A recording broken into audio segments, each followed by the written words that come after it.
This next one is a really fantastic assessment of the range of motion in your shoulders. Also, it's going to help to build the muscles in your back.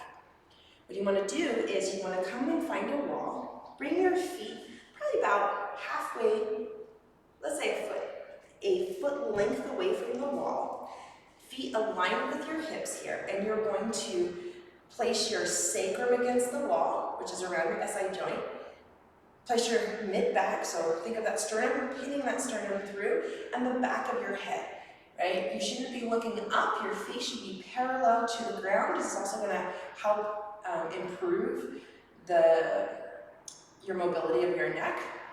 And so that way we're now stacked here.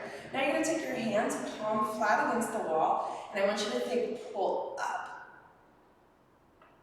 Your goal is to get the back of the hands to the wall without shrugging your shoulders or having your ribs pull off. And it's okay if we don't have that full range yet. This assessment then becomes the exercise that we can repeat to build the range of motion, the flexibility, mobility, and strength in our backs, okay? So that is our shoulder flexion, right? To test how much we can flex the shoulder joint, bring our arms above our head.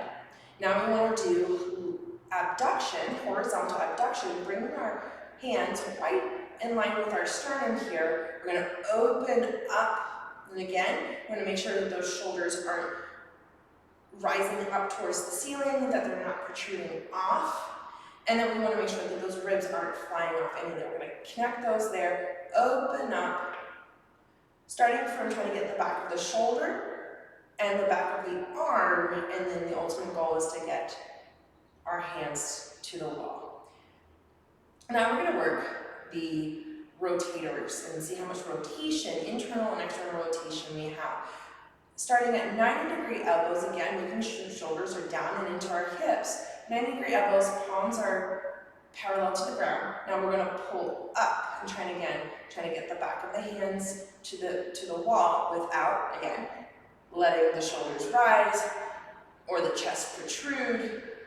So you might find that you can only get this far. That's okay. Keep doing it until you can start to bring it. And that's also going to help you see the progression that you're doing. So if you're doing this about 3 to 4 times a week, or even as a daily exercise, you'll notice progression in no time.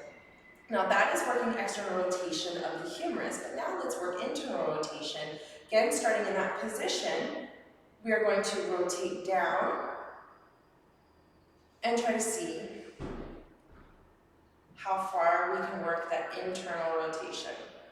Pressing down and back up into that starting position. Okay?